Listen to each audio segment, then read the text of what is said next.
obrigado, Elza, pela abertura. E antes da gente iniciar, eu queria fazer algumas colocações. Eu tinha me comprometido, né, já há algum tempo, com a Fatinha, de ajudá-la, no estudo, né, que a espiritualidade tinha nos orientado.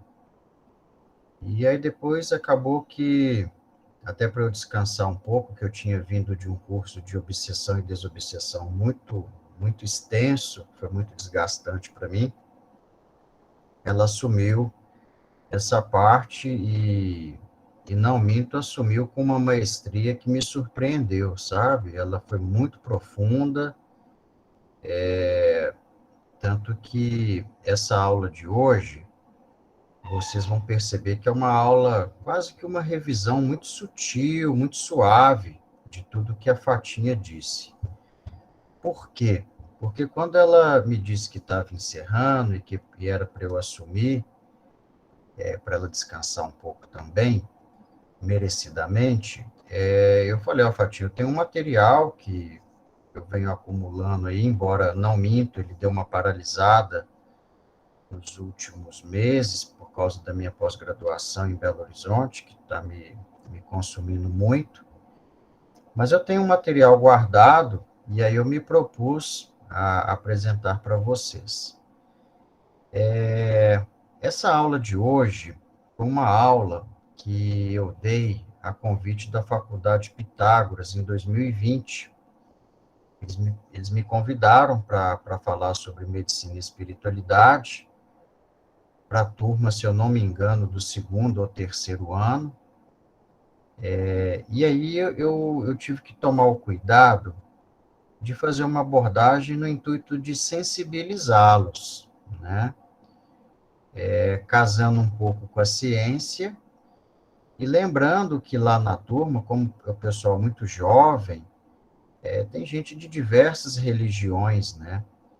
Então a gente tem que tomar muito cuidado como que a gente aborda e tudo, até para evitar qualquer problema depois.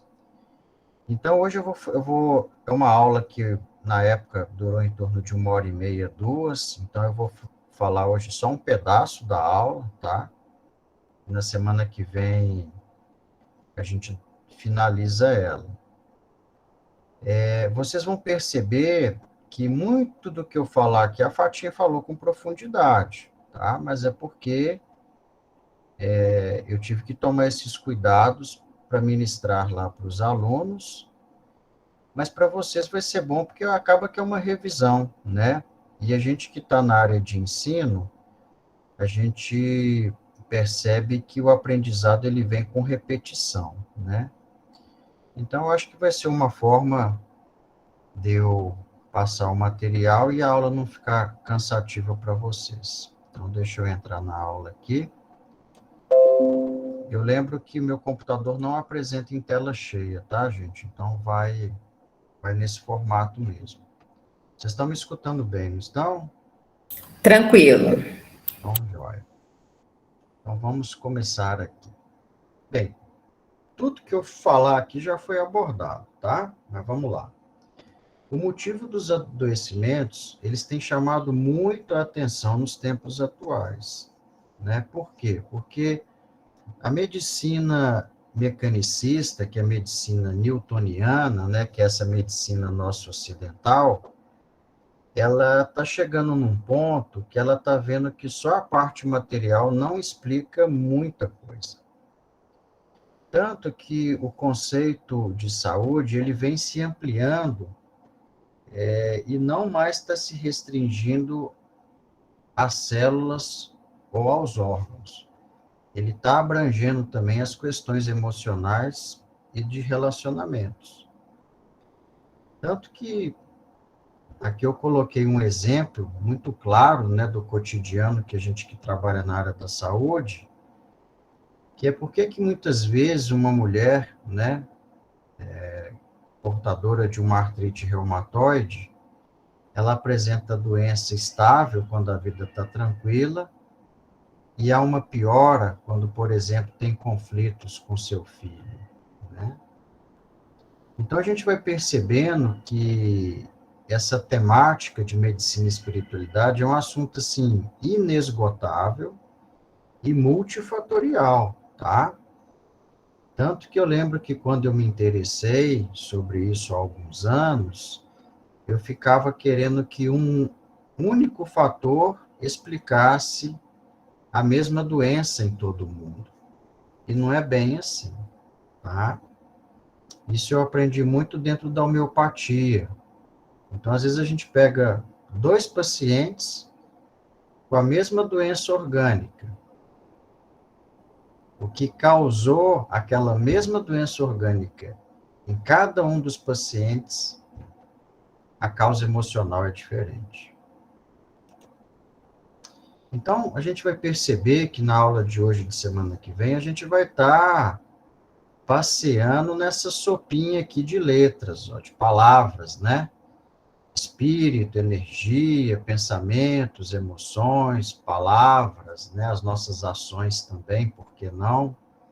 Isso tudo vai estar intrinsecamente relacionado com a saúde ou com as doenças. E aqui a gente vai estar analisando muito a questão da nossa existência atual, tá? Aqui a gente não vai estar entrando na questão pretérita, né? Do porquê que um recém-nascido já nasce com um tumor maligno, gravíssimo, encefálico, né? Sendo que é só um bebê, né? Então, mas isso aí cabe para uma outra aula. Tanto que a Organização Mundial da Saúde, ela já classifica a saúde, e isso é interessante se vocês tomarem o cuidado de estudar a questão desse conceito, vocês vão perceber que ele vem mudando ao longo das últimas décadas, tá? E atualmente o conceito que tem é que a saúde é um estado completo de bem-estar físico, mental e social, e não somente a ausência de afecções e enfermidades. Isso é tão interessante que quando eu fiz o meu doutorado, isso aí já vai para quase 7 anos, né?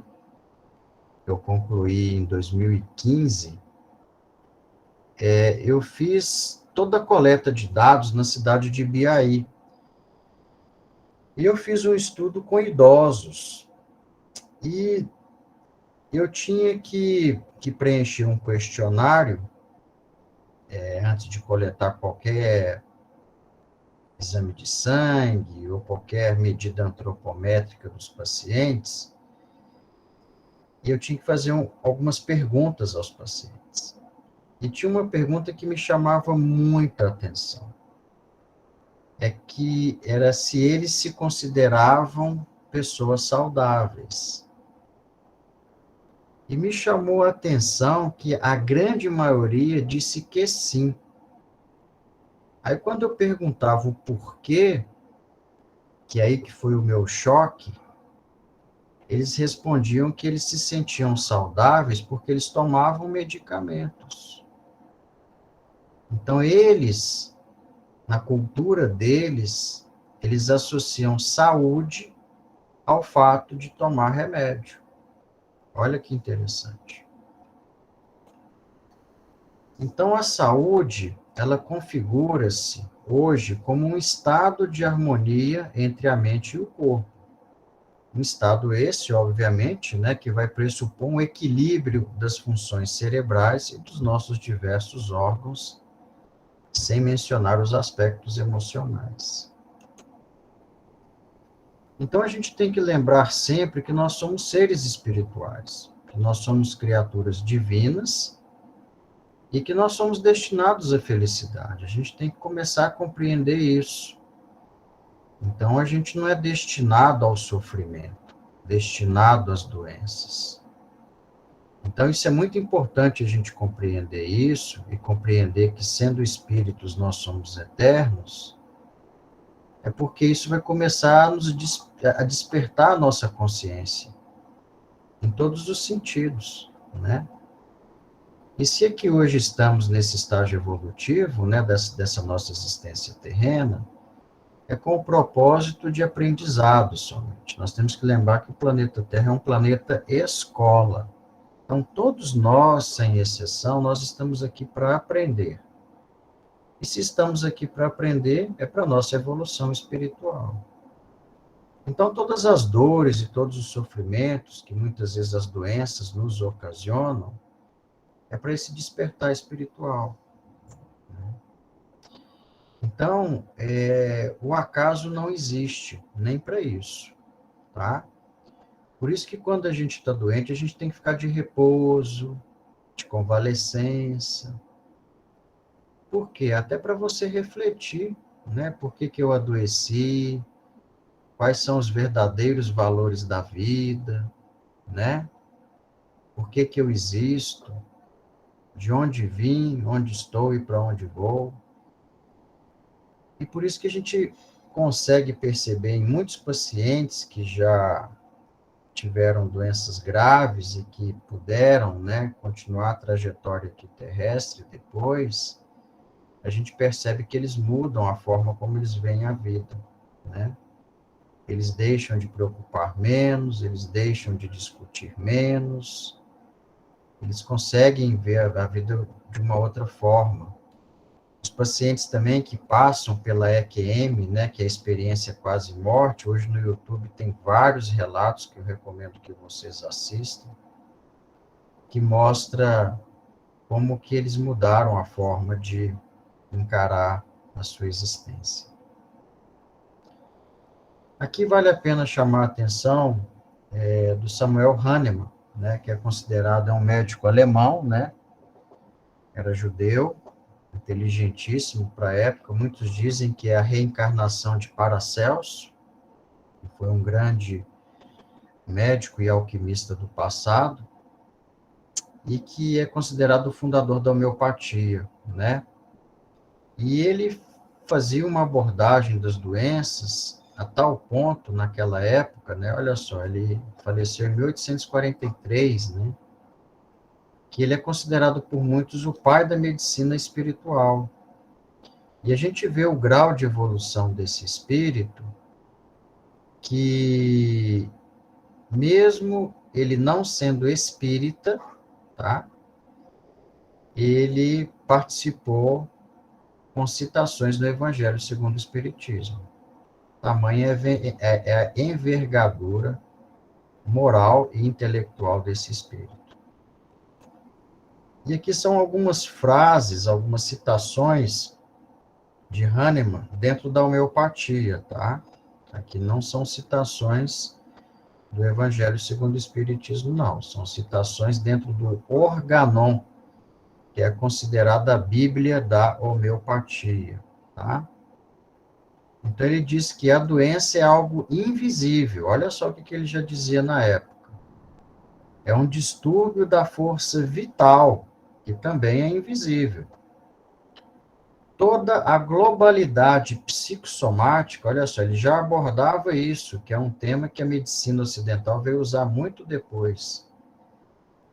Então, ele dizia que toda a globalidade psicossomática da entidade viva está estruturada no interior de um invólucro, que sem os compostos que o animem, nada mais é do que um cadáver.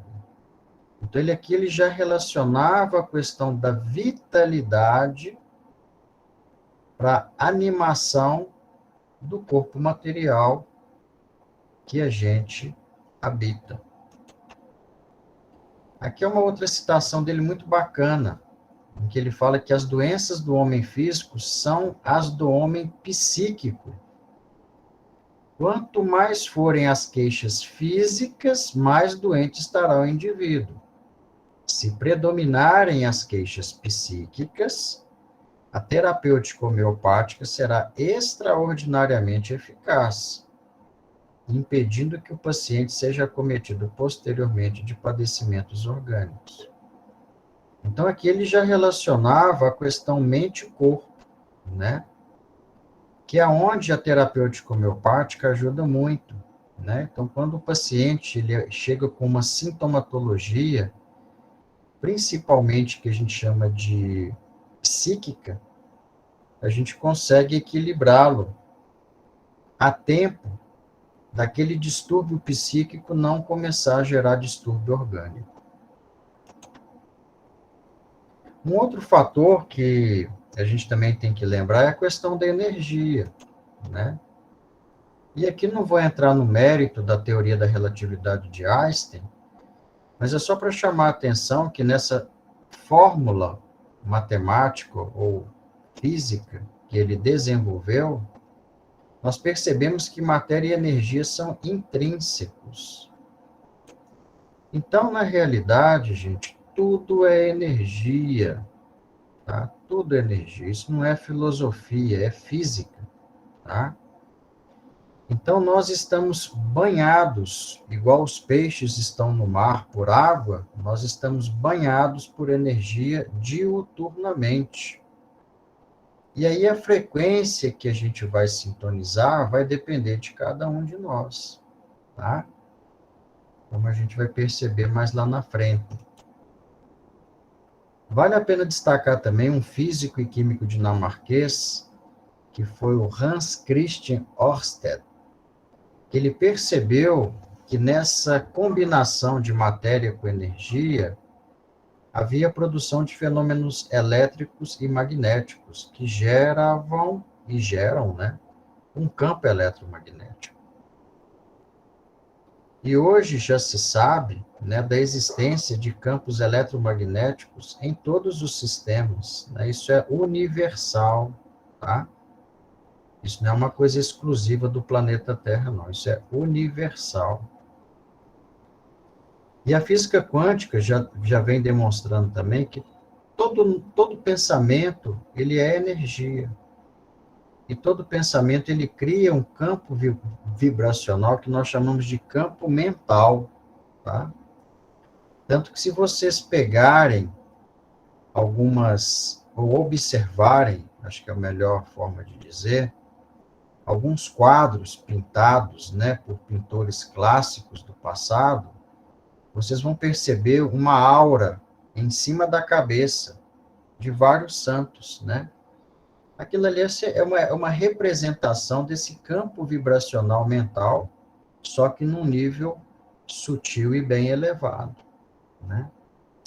Então, assim como o planeta Terra, ele é envolvido por um campo eletromagnético, nós somos envolvidos por um campo mentomagnético, tá?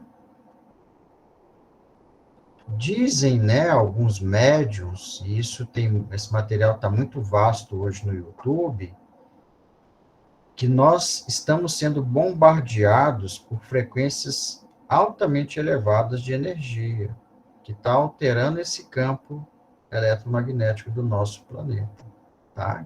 Que casa aí com a verticalização também, mas que não é a temática da aula de hoje.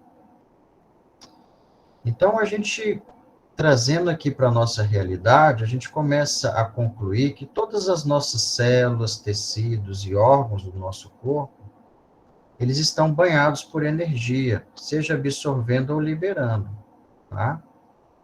E aqui me fez lembrar uma citação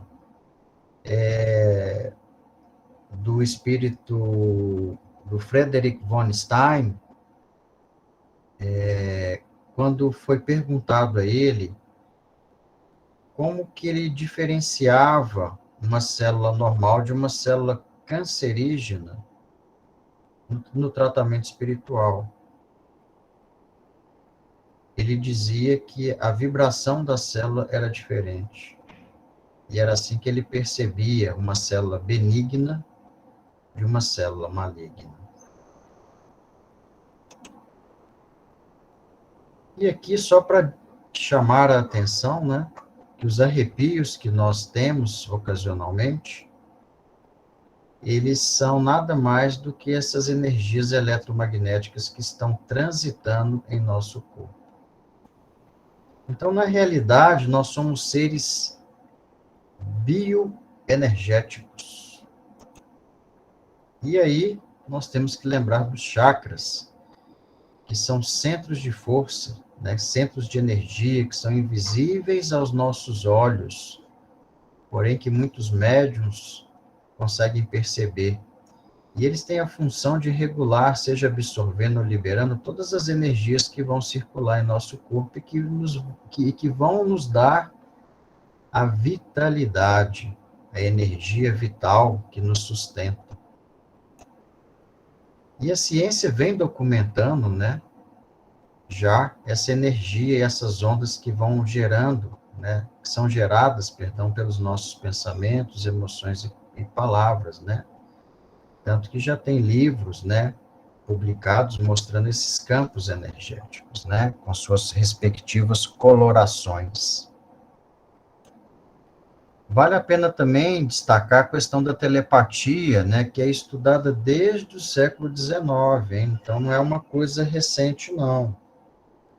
E os cientistas, eles já confirmaram que a presença da telepatia, ela existe não só entre seres humanos, tá? Eles acreditam que isso ocorra também entre os animais. E talvez, por que não, né? Haja uma comunicação até entre as plantas. Bem, aqui vamos mostrar alguns estudos, tá? Que foram realizados. Tem esse estudo da década de 90, que foi feito no México, em que cientistas utilizaram o eletroencefalograma em indivíduos separados a grande distância. Então, o que eles fizeram? Eles pegaram um indivíduo paranormal, colocaram num determinado local, e pegaram 10 outros indivíduos, que estavam todos monitorados com o eletroencefalograma, e colocaram em outro local. E aí, esse indivíduo paranormal, ele escolheu de forma aleatória somente um desses 10 indivíduos aqui, e ficou mandando energia mental para aquele indivíduo que ele selecionou na foto, que ele escolheu na foto. E eles perceberam que o eletroencefalograma daquele respectivo indivíduo escolhido se alterava e dos outros não. Estudo bem interessante. Um outro estudo foi realizado em 2014, na Universidade de Harvard. Eles utilizaram eletrodos nos dois indivíduos, eles colocaram um na França e outro na Índia, e um indivíduo emitia mentalmente palavras como oi, tchau, e elas eram recebidas no outro indivíduo do outro lado, do outro país, tá? Aqui está uma foto esquemática de como foi feito esse estudo, tá? Especificando, né, aqui o emissor, o receptor, os computadores que estavam conectados aos equipamentos. Estudo também bem bacana. Aqui um estudo realizado em Washington, nos Estados Unidos, na Universidade de Washington, em que eles conseguiram que um homem controlasse, por meio do cérebro, a mão de outro colega. Olha que interessante.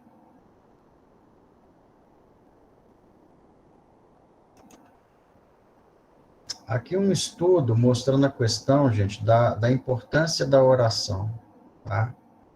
Esse aqui foi um estudo realizado em 1988, um estudo prospectivo, veja bem, então um estudo bem interessante, que nós sabemos das falhas dos estudos retrospectivos. Então, esse foi um estudo prospectivo, teve uma duração de quase um ano, e foi realizado num hospital em São Francisco, nos Estados Unidos. Então, o que eles quiseram avaliar? Eles quiseram ver os efeitos da oração intercessória em pacientes internados numa unidade coronariana, ou seja, numa unidade que tratava de coração, tá? Mas especificamente de doenças coronarianas. Então, eles separaram 393 pacientes. Metade, vamos assim dizer, receberam a oração intercessória, e a outra metade não, que foi considerada como grupo controle, tá?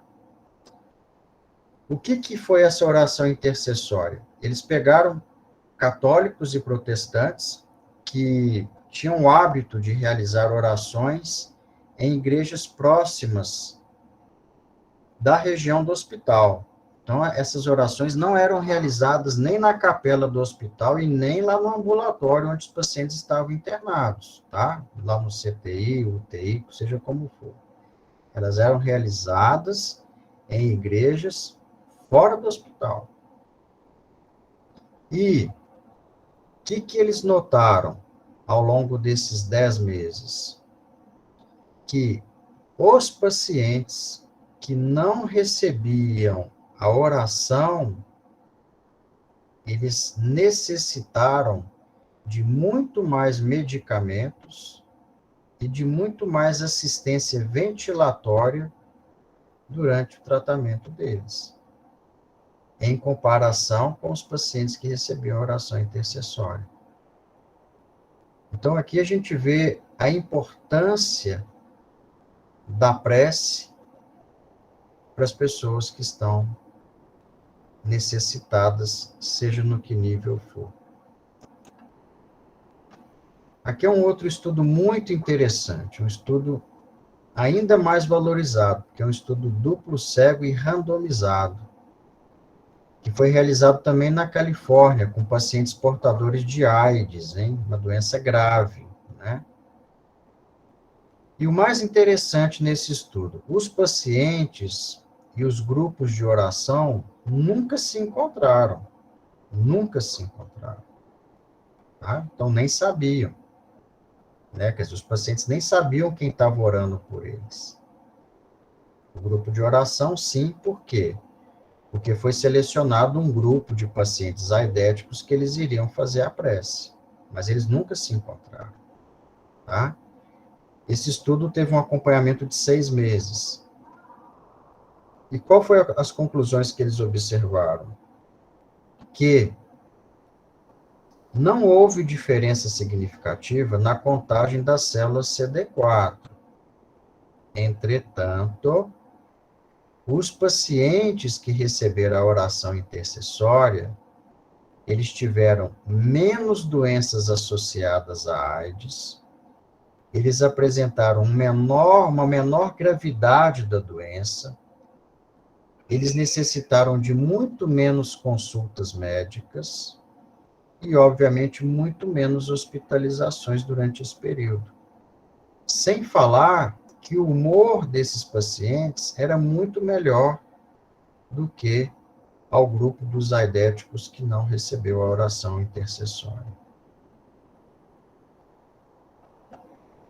Então, o que a gente começa a perceber, gente? Que as ondas eletromagnéticas que são emitidas pelos nossos pensamentos, pelos nossos sentimentos, elas se propagam em qualquer meio, seja no meio material ou a vácuo. E elas têm, sim, a capacidade de atingir distâncias muito longas. Tanto que em 2017, isso aqui é interessante, os cientistas conseguiram detectar uma onda eletromagnética que vinha, olha só, da colisão de 2 nêutrons lá da constelação de Hidra. Para vocês terem uma ideia, a distância dessa constelação, ela fica a 130 milhões de anos-luz da Terra. Então, para vocês terem uma dimensão disso, vamos supor que a gente entrasse numa nave espacial que viajasse na velocidade da luz, e que a gente entrasse nessa nave espacial hoje. A gente ia levar 130 milhões de anos para chegar lá na constelação de Hidra. Então, a gente percebe a velocidade que uma onda eletromagnética tem de caminhar, né? Então, isso é importante a gente ter esse conhecimento, não só para a gente emitir, sempre que possível, um bom pensamento para quem quer que seja, mas principalmente para a gente não emitir mais pensamentos negativos, por pior que seja uma pessoa que não goste de nós. Tá certo? Aqui é só para exemplificar, né, gente, dentro da nossa realidade, como que, dependendo da frequência eletromagnética, você vai ter uma determinada ativação, tá? E isso serve, obviamente, depois, como a gente vai ver, para os nossos sentimentos também. Aqui é uma foto que eu achei bem interessante, que eu levei para os alunos, mostrando, é claro que isso aqui tem uma relação muito grande, né, com a questão óssea, com a questão da espessura da calota craniana, né, de cada um, dependendo da idade, mas vejam bem a capacidade de penetração da onda eletromagnética do celular. Então, numa criança de 5 anos, quando ela coloca o celular ativo, né, no ouvido, olha o tanto de energia que invade a parte encefálica dela. Na criança de 10 anos, um pouco menos, e no adulto, menos ainda, né? Então, isso também vai mostrando para a gente o cuidado que a gente tem que ter com o uso dessas tecnologias, principalmente na infância. E na adolescência, por que não? Aqui eu gosto muito desse médico americano, né? É o Dr. Hawkins. Ele faleceu em 2012. Para mim, foi o maior estudioso das emoções. Por quê? Porque ele conseguiu desenvolver uma metodologia em que ele conseguia quantificar o padrão energético das emoções em hertz, tá? E isso ficou mundialmente conhecido como níveis de consciência de Hawkins. Então, ele conseguiu computar vários sentimentos, né? A nível matemático e físico, né? Então, por exemplo, a vergonha, 20 Hz, o estado de iluminação, né? De 700 a 1000 Hz, né? Aqui é um estado aí, nem sei se algum ser humano, né? Atualmente consegue chegar nesse estágio, né? Mas é uma coisa muito rara, né? Então, aqui, ó, é só para chamar a atenção, né? Embora no próximo slide eu vou mostrar alguns específicos, como que essa escala funciona, não só a nível dos sentimentos e emoções, mas, obviamente, a nível dos chakras também, tá? E isso corresponde, na cromoterapia, a cores específicas. Por isso que quando a gente trabalhou um determinado tempo lá no centro, né, nos tratamentos espirituais, a espiritualidade pediu para a gente estudar muito a cromoterapia, porque eles trabalhavam muito isso de acordo com a doença que a pessoa manifestasse, né? Então, às vezes, a pessoa tinha um problema na região gástrica, aí a espiritualidade pedia para a gente mentalizar uma cor laranja, amarela. Às vezes, a pessoa tinha um problema na região da laringe, a espiritualidade pedia para a gente mentalizar uma cor azulada, e por aí ia, né? Por quê? Porque isso ajuda a equilibrar os chakras de acordo com a cor respectiva. E aqui é só para chamar a atenção, né? Isso aqui são citações do Dr. Hawkins, tá? A gente tem que tomar muito cuidado com esses sentimentos de culpa, tomar muito cuidado com o sofrimento que a gente esteja passando, né? Que esteja gerando a tristeza. Tomar cuidado com esses medos diante das inseguranças da vida que a gente vivencia, da raiva, né? Quando alguém nos contraria, nos magoa. Por quê? Porque são sentimentos que vibram muito baixo. Isso aqui traz muita doença, tá? Ao passo que se a gente começa a exercitar a questão da gratidão, né? A questão da gente procurar ser alegre, mesmo diante das adversidades da vida, quando a gente procura praticar a meditação, né? Para a gente atingir um estado mais pacífico, a gente consegue elevar o nosso padrão vibracional. E aqui vai afastando a doença, né?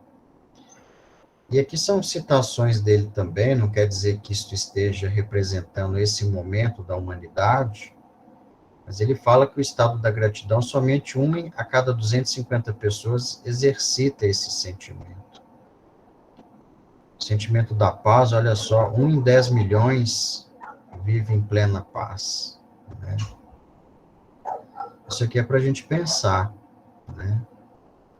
A gente, diante desse conhecimento que nós já temos, a gente tem que começar a exercitar diariamente a gratidão pelas mínimas coisas, né? Agradecer por ter onde dormir, agradecer por ter um prato de comida, agradecer pelo emprego que tem, às vezes por mais simples que possa ser, mas você tem um emprego honesto ali que você está trabalhando, agradecer pela saúde, agradecer por tomar um copo de água. Outro dia eu atendi um paciente que teve um câncer na laringe, na boca, perdão, e ele falou que hoje a coisa que ele mais agradece, ele que está curado, é poder beber um copo de água. Porque ele ficou semanas, por que não dizer meses, sem poder ingerir água, por causa do tratamento da radioterapia na boca. Então a gente tem que estar a par disso, tá? Alegria, mesmo diante das adversidades da nossa vida, né? Todo dia a gente tem um pepinozinho para descascar, mas tentar ver o lado bom das coisas, né? É o que eu sempre falo na prática, vamos pegar o limão que nos entregaram e vamos transformar em limonada. E começar a praticar mais a meditação, né, gente? A meditação é algo que a gente tinha que praticar todos os dias, né? A cada dia que a gente vai estudando sobre a meditação, a gente vai concluindo que realmente quando dizem que se a humanidade meditasse, nós teríamos menos hospitais e menos presídios, é a pura verdade. Porque você em estado de paz, você não quer machucar ninguém, em nenhum nível, né? E você, consequentemente, você começa a adoecer menos. Aqui são fotos mostrando como é que essas energias, né, elas transitam em nosso corpo, dependendo do seu estado emocional. E aqui, obviamente, nós já entendemos que essa energia produz um campo magnético, né? Como que esse campo magnético fica ao nosso redor.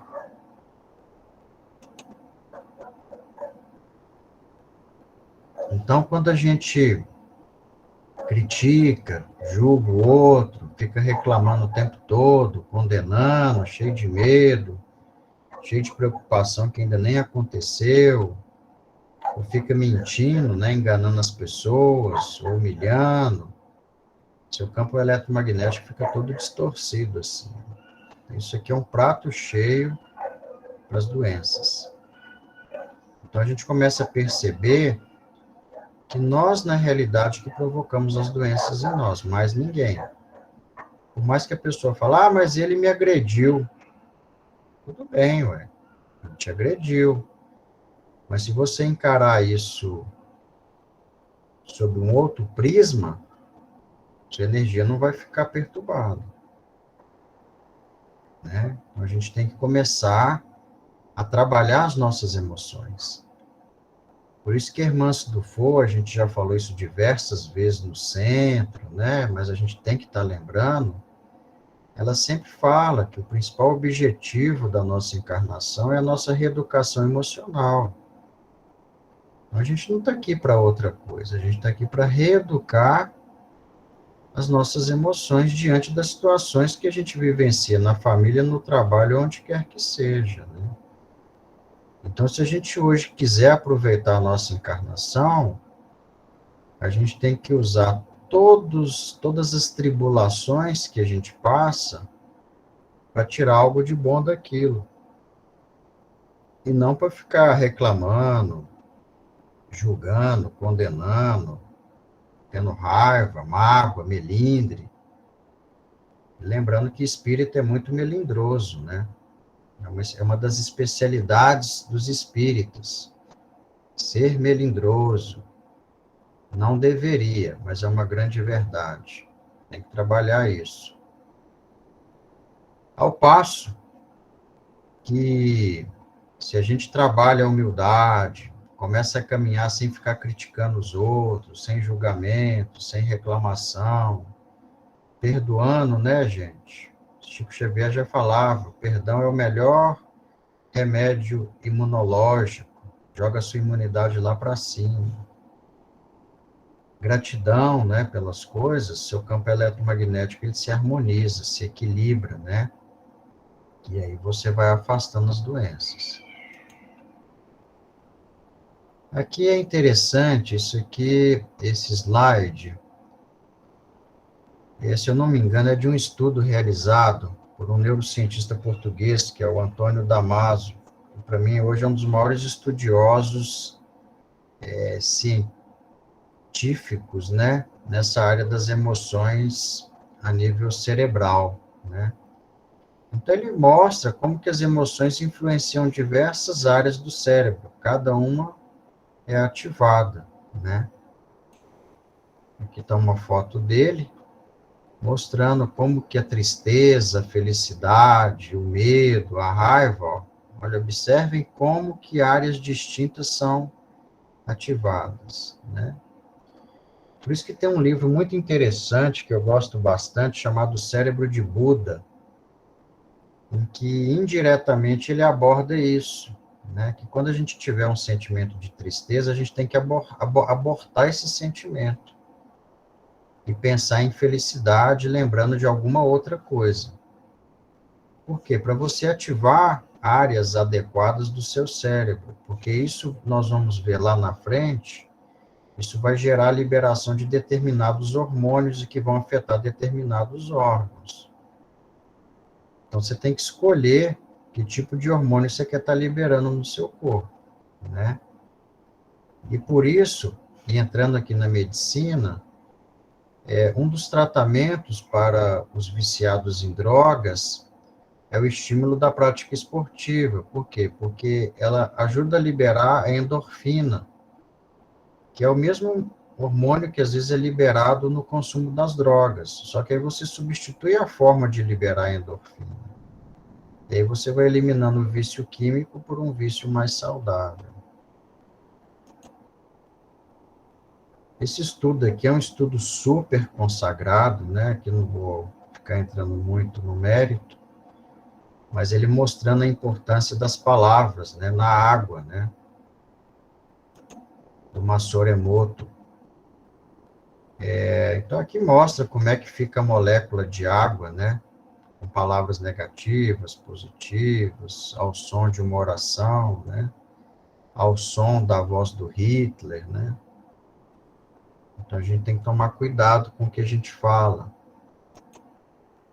E esse experimento do arroz dá certo, viu, gente? Eu, coincidentemente, ontem eu conversei com uma colega minha, homeopata, do Rio Grande do Sul, a Elisa, pessoa muito bacana, lá de Porto Alegre, e ela fez esse experimento por 45 dias. Só que ela fez 3 potes de arroz. Ela fez um que ela falava que amava, ela citava só palavras amorosas.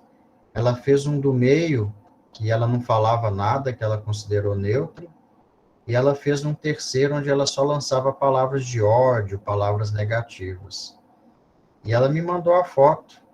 Eu até ia colocar aqui, mas não tive tempo. E muito interessante. O que ela falava amor, o arroz ficou muito bonito, até inchou, ficou bonitão.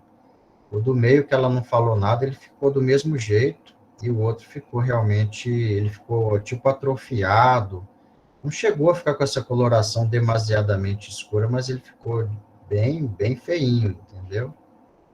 Então, é um experimento que mostra a questão da vibração das nossas palavras, né? Aqui mostra, só para vocês terem uma ideia, né, de quando se magnetiza a água, né, o padrão molecular, ele muda, tá? Aqui, à esquerda é um grupo, vamos dizer, vai servir de grupo controle, né, e aqui à direita é uma água que foi magnetizada, né.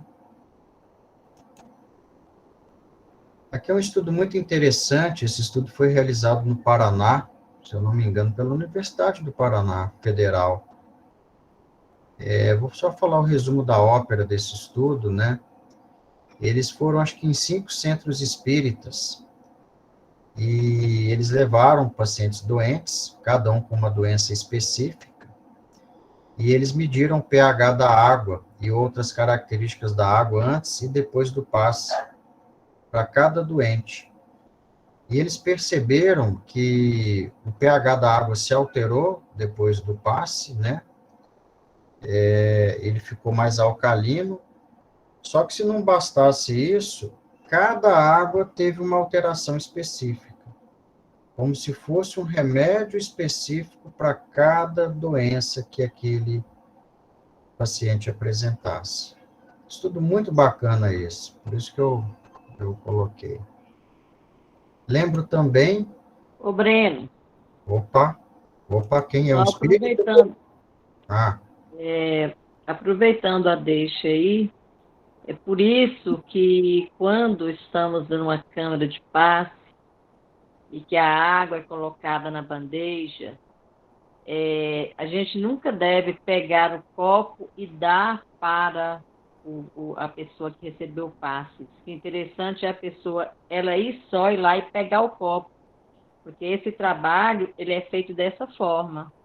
Ele é feito individualizado para cada um, e na hora que a pessoa vai pegar, ele é direcionado, o copo que foi preparado para ele. Isso é muito bom, isso é muito interessante. Os estudos todos mostram isso com muita clareza. perfeito. Até uma questão polêmica aqui, mas não é o assunto da aula. Eu lembro que uma vez eu li, eu até comentei isso com a Lourdinha, quando a Lourdinha estava na casa, e ela até ficou na dúvida para me falar se o que eu tinha lido estava 100% correto, mas eu vi que mexeu assim no raciocínio dela. Eu li, por exemplo, que quando tiver um paciente passando pelo processo de desobsessão, e ele está na casa dele, que às vezes ele não pôde ir no centro, às vezes não é oportuno ele colocar um copo de água lá, enquanto o tratamento não terminar. Por quê? Porque aonde eu li, falava que o obsessor que ainda está lá na casa dele pode colocar coisas não adequadas naquela água que ele vai beber. Até que ponto essa informação é correta, não sei dizer, mas eu achei interessante isto. Dando seguimento, porque já está quase na nossa hora e também faltam só 2 slides dentro do que eu propus falar hoje, lembrar que essa água magnetizada ela não é só usada para seres humanos, não, tá? A Embrapa tem estudos mostrando a eficácia da água magnetizada na agricultura. E aí, para a gente encerrar o que eu me propus falar hoje, fica aquela pergunta, né? Lembrando que o nosso corpo, ele é composto aí, vamos colocar uma média de 70% de água. Como é que será que nós, aqui falando individualmente de cada um de nós, como é que está esse padrão vibracional dessas moléculas de água em nosso corpo? É algo para a gente refletir, né? Se o Masaru Emoto já mostrou como que o padrão molecular da água fica, como é que será que está a água que está circulando em nosso corpo, né?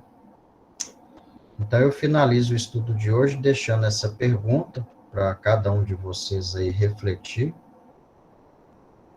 E se não tiver muito adequado, que a gente comece a mudar, né, diariamente os nossos pensamentos e as nossas emoções, mesmo sabendo que a vida não está fácil para ninguém. Então é isso, turma. Espero que eu tenha contribuído, trouxe o assunto de uma forma bem suave, bem sutil, e a ideia é só passar uma mensagem diante de tudo que Fatinho já nos falou. Desejo a todos um bom descanso, uma boa noite, e vou aqui agradecer a toda a espiritualidade que sempre esteve, está e sempre estará conosco, nos ajudando, não só no nosso esclarecimento, mas nos incentivando a colocar em prática tudo que nós estamos aprendendo. Muito obrigado, turma. Um abraço para vocês. e nos vemos amanhã, porque o evangelho de amanhã coube a mim.